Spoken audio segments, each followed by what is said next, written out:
unheard of in this industry. Well, thanks, Brian. We've been the full-service replacement window division of Andersen for 30 years. So when people don't want to mess around and they want quality, they call us. What can you say about your certified master installers? Well, a new window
Testing, mic check, 1, 2, 3.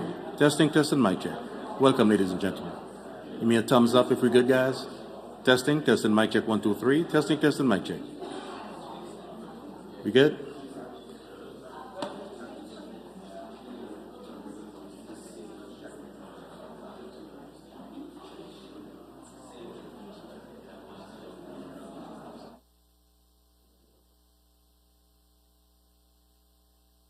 They turned it off again. Yeah, they turned it off again. That's what they do. That's what they do. I think that's the policy. I don't want a mic check. I just want it on. Okay. It's just something that John's crazy.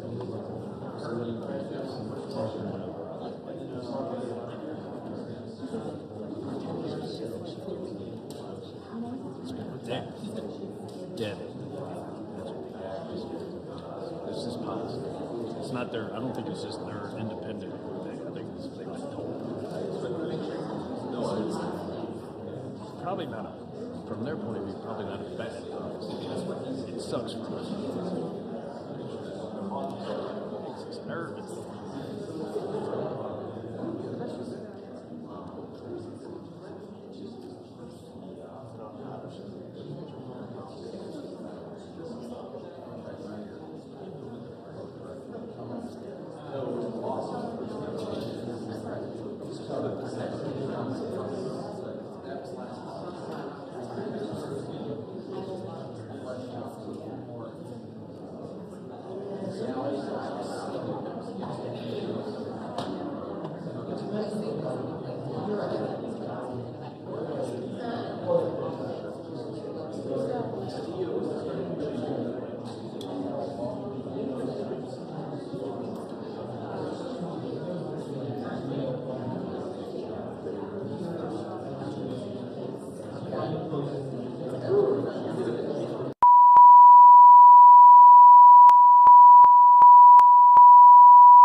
Well, good morning, everyone. Here we are again on another day of Democrat shutdown. So I wanted to come out and just share with you some thoughts, answer some questions, tell you, I guess, reiterate the simple truths of how we got here. Those truths have been obscured just a bit because the Democrats are in a relentless effort to spin the facts, but it's always good when the facts and the evidence are on your side. And I don't want you to listen to the arguments of politicians. If you're watching at home, I want you to look at the real facts. And I'm going to try to here in a very abbreviated summary manner to present those to you. And the facts are very clear. Okay, so the first fact is by way of reminder, how did we get here? Why is Washington tied into a knot right now? Well, I became Speaker almost 2 years ago, and I was frustrated, as most rank-and-file members of Congress are, frustrated about how Congress really doesn't work that well for the American people. That's why people are frustrated about it. We don't spend money responsibly here. We haven't for many years. And the reason for that is because typically, for the annual funding of the government, it's done in a back room. Literally, there's a deal made by the top 4 leaders in Congress, and that's hoisted upon the members, usually at the end of the year, right before a holiday, in an omnibus spending bill. Sometimes the bills are thousands of pages long, and it's always said that few members have fully read it or understood it. That's largely true because they weren't involved in the process. So when I became Speaker, I've been doggedly determined to make this House and the Senate work again, to do right by the American people, to get the process, to rebuild the muscle memory, to get back to the way it is supposed to work. And what does that mean? It means that Congress is supposed to carefully deliberate over 12 separate appropriations bills every year. Why? Because we divide the spending of the taxpayers' funds into 12 categories so that everybody can go through that. And all the elected members, the duly elected representatives of the people, can come here and have a debate and a discussion. We do that through the Appropriations Committee, they're the specialists on it, the members of the House and Senate who work on it around the clock, 365, every day of the year.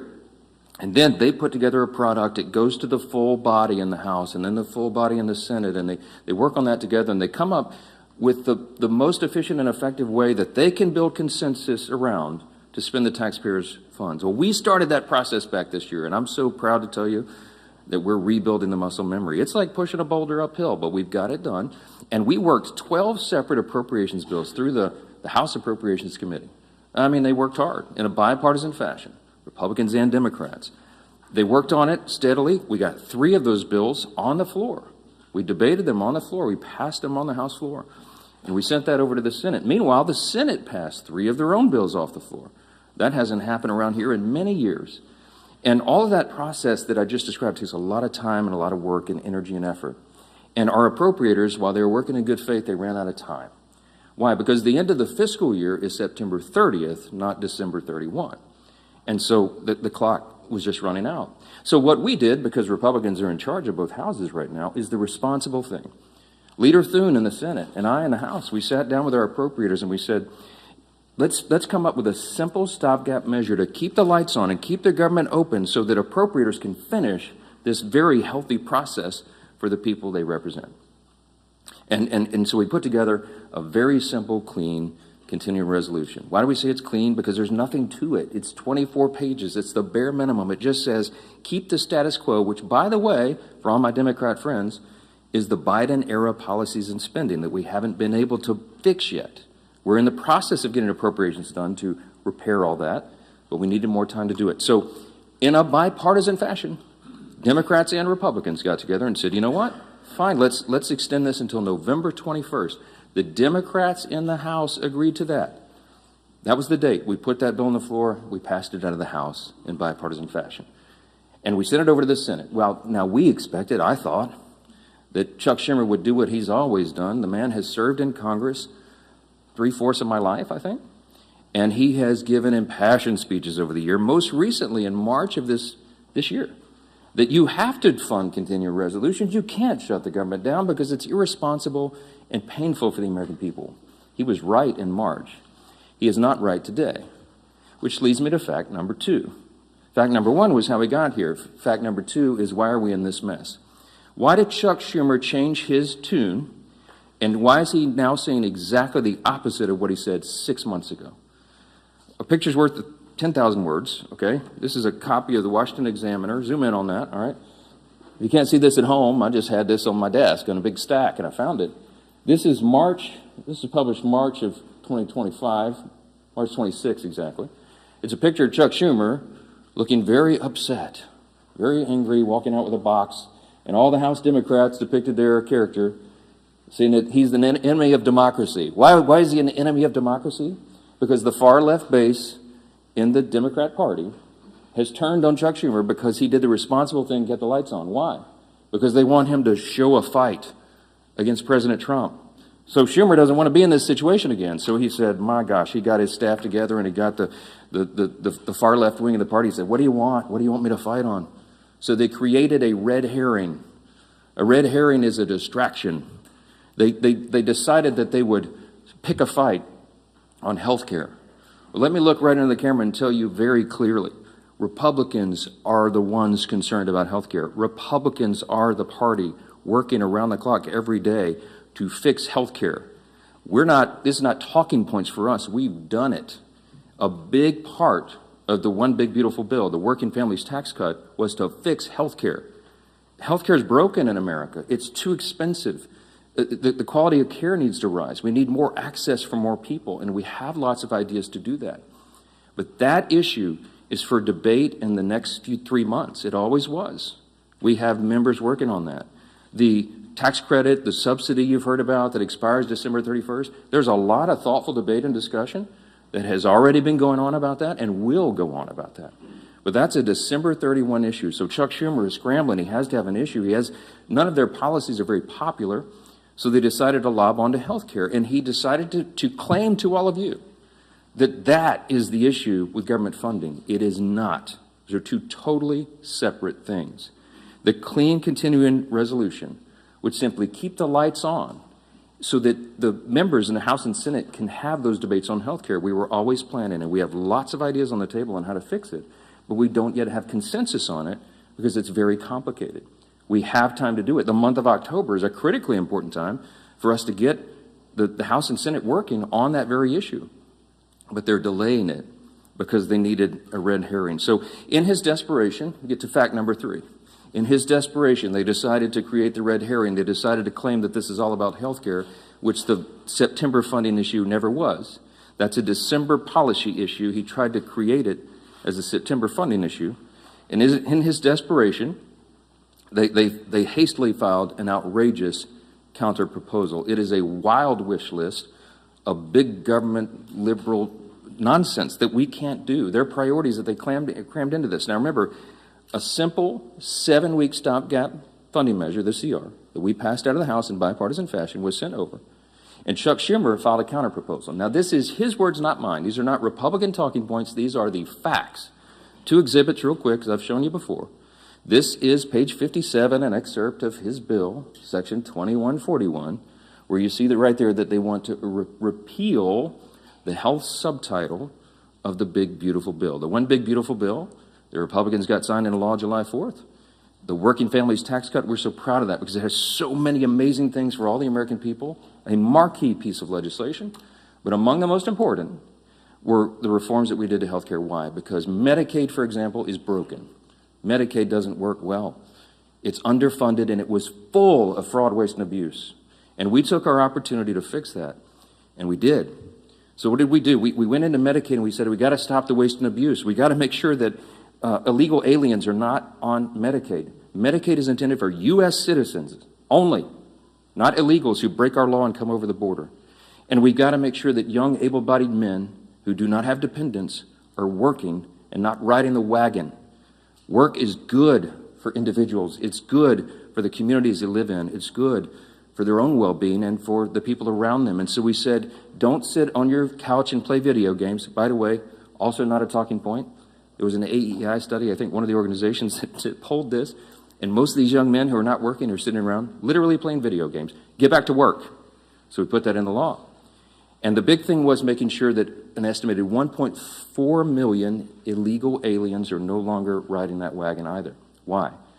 Because Medicaid had to be strengthened Medicaid is intended for the elderly, the disabled, and young pregnant women, as I use an example, who are in difficult situations. They need the resources desperately, but the resources are being drained by people who were never intended to be there. And so Republicans got busy and fixed it. We put it in the big, beautiful bill. So, back to fact number 3, I guess I'm still on. Chuck Schumer files a counterproposal and says, we want to reverse all that. Well, among the effects, among the things that he would reverse, is putting illegal aliens back on the program. Don't take my word for it. Look at the evidence. Over here at Exhibit B. This is the list of the actual provisions that would be reversed if Chuck Schumer's language was voted on and passed. Among those, it would end. See, these are the provisions, the Working Families Tax Cut Act. These are the provisions of our bill that did each of these things. We ended Medicaid funding for most non-citizens. They would reverse that, and it would cost American taxpayers, hardworking Americans, an estimated $6.2 billion. And you see, you just go down the list. The California loophole. You know what they did in California? Gavin Newsom and the team out in California? They expanded Medicaid to cover all able-bodied illegal alien adults. These men who could be working or whatever. I mean, they're not even citizens, never intended by Congress. They put that on the tab of the taxpayer. And so we reversed it. Chuck Schumer would repeal that. He would repeal those repairs, and this is what it would cost you. Do the math. I won't go through each line, but it's on the website, speaker.gov. You can pull this up. It amounts to $192 billion, $192.8 billion. So almost $200 billion that Chuck Schumer wants to put back in. Also, by the way, while he's repealing our health subtitle, he would also repeal the $50 billion that Republicans put into the bill to support our rural hospitals around the country. Why would Chuck Schumer do that? Because he's desperate for political cover. Let me keep going on this. By the way, these are enhanced COVID-era spending under Joe Biden for all this healthcare stuff. It was stolen, fraud, waste, and abuse, rife throughout the programs, and we fixed it, and they want to reverse that. By the way, this has always been what the Democrats wanted to do. You all remember, I know, the 2020 presidential election. We've all seen the video over the last week or so, where they asked every single candidate for the Democrat nomination on the stage running for president, is it your intention to give health care to illegal aliens who come into the country? Every single one of them raised their hands, including Joe Biden and Kamala Harris, and that explains a lot of this. All right. That's the facts. And I went on all the shows. I've been on all the programs, as many as I can, to just lay this out. And on some of these programs have been followed by Chuck Schumer or Hakeem Jeffries back and forth. Not one time have they been able to refute what they themselves put in writing. I hope that you will ask them about this. I hope that you will ask them, if it is indeed not your intention, why did you say that? Why did you do that? This is a key part of what they put into their counterproposal, which, by the way, amounts to $1.5 trillion in new spending that they want to strap onto a 7-week, simple, 24-page stopgap measure to keep the lights on so we can do our work. Fact number 5, don't ask me, because here's the answer. Why aren't you negotiating? There's nothing for us to negotiate. The House has done its job. The House Republicans right now are working hard in their districts all around the country. They're meeting their constituents' needs. They're going and explaining and providing the answers, and they're trying to help them navigate through this madness. Some of our Republican colleagues, we had a big conference call on Saturday. Many of them are working throughout. They're making trips to all their rural hospitals in their district to help them navigate and access this fund that Chuck Schumer is trying to take away. Republicans are on the job. We want to improve health care. We have ideas and plans to do that, to fix the COVID level madness and adjust Obamacare so that it works for more people, so you have higher access to care and the costs are reduced. And so they're doing that right now, but there's nothing for us to negotiate or to debate right now, because the House already did that. The House did its job. We passed our bill. We did the job to keep the government open, and now it's on the Senate Democrats. And that's the final fact, and I'll take your questions. Fact number 6, hold on, wait. It's just a tease. The ball, I have to finish my case. Here's my closing argument, okay? The ball is in the court of the Senate Democrats. There's only a handful of people in the country who can solve this problem. There's 47 Democrats. Well, 46 and one who caucuses as an independent, I think. I lose track. But there's about 47 of them that caucus together as Democrats, okay? Here's the problem, remembering from civics. We don't have enough Republican votes to fix this because it takes 60 votes in the Senate to break this impasse, to open the government. There's only 53 Republicans in the Senate. We need some Democrats to be thoughtful and responsible and do the right thing. Because why? Because real people are being hurt in all these political games. As Chuck Schumer is trying to cover himself and not have another series of articles like this, okay? That's why this is happening. There's a trend in New York that Chuck Schumer represents of electing Marxists. They're about to elect an actual Marxist as the mayor of New York City, the once cradle of capitalism, the largest city in America. It's stunning. And I think it's stunning to Chuck Schumer, too, because while he's a far-left politician, he's not nearly as far-left as these guys, as they want him to be. And so he's trying to find political cover. And in doing that, he's hurting real American people. Who's being hurt? Women, infants, and children on their nutritional programs that are now stalled. Veterans' health services that they desperately need and demand. Go down the list. We've got our troops, Border Patrol agents, TSA agents serving, trying to protect America without pay right now. Half the federal civilian workforce is effectively laid off right now, furloughed. They can't go to work. They don't have the money. Chuck Schumer, for political cover, decided to turn off the funds, and real people are getting hurt. FEMA services. I keep saying this because I live in a hurricane state. We're in the middle of hurricane season, and flood insurance policies cannot be renewed or purchased right now because Chuck Schumer's playing political games. This is real pain for real people. I can go on. There are articles written in the last 2 days. Some of your outlets wrote about low-income Medicaid or Medicare recipients, for example, who have been able to receive health care at home because we expanded that through telehealth and all that. All that is shut down. You have people with autoimmune deficiencies who are also disabled. They cannot go visit the doctor's office. So thankfully, mercifully, they've been able to be treated at home. But all that just stopped. So people are canceling their health appointments with their physicians that is vitally important for them to stay alive, because Democrats over here are playing games.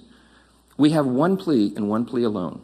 We need a handful of Democrats to stop the madness, reopen the government so that we can get to these critical debates about the year-end policy decisions with regard to the further reforms to health care.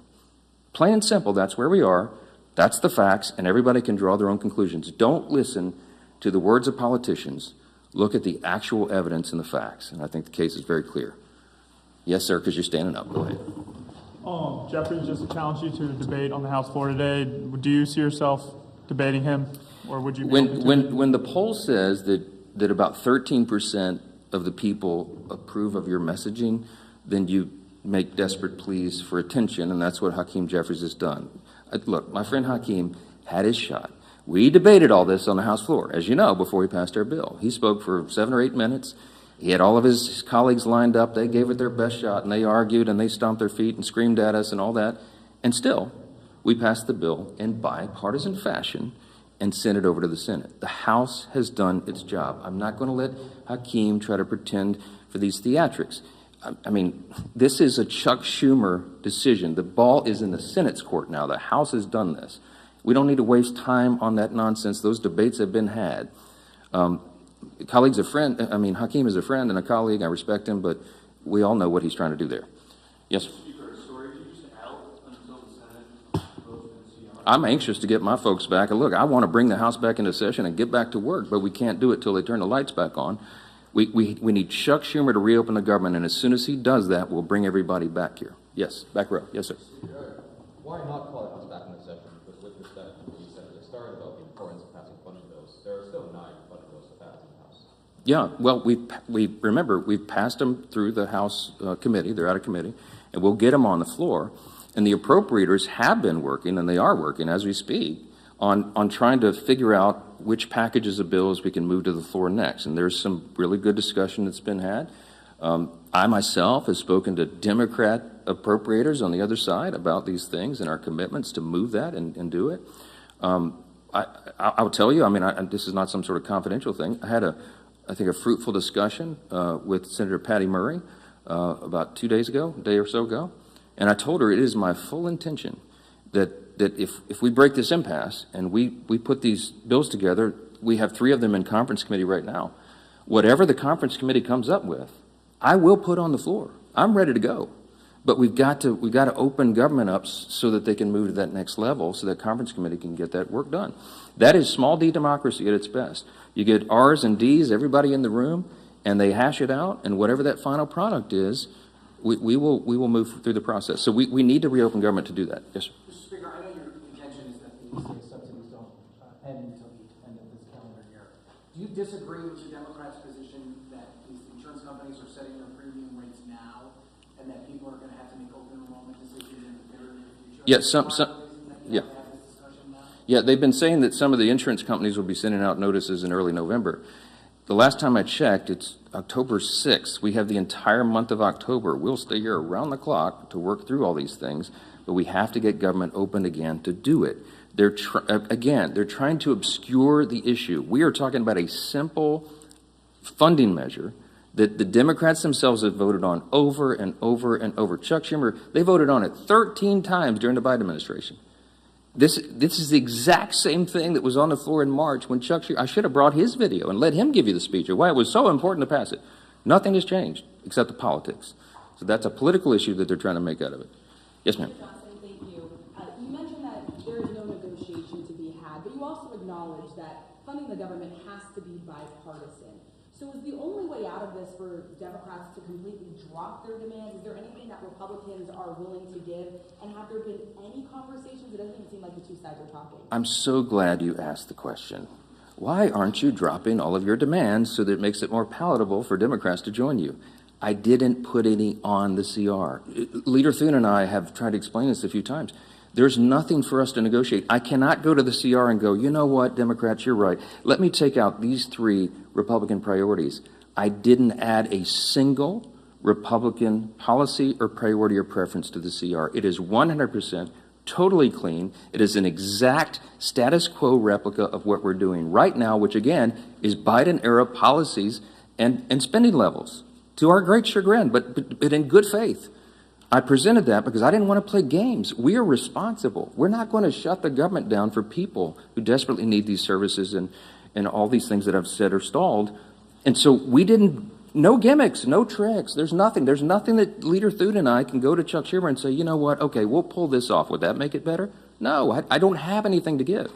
I didn't put any of our priorities on the spending measure because, again, all we're trying to do in good faith is get 7 more weeks to finish that appropriations process that we've been all so excited about.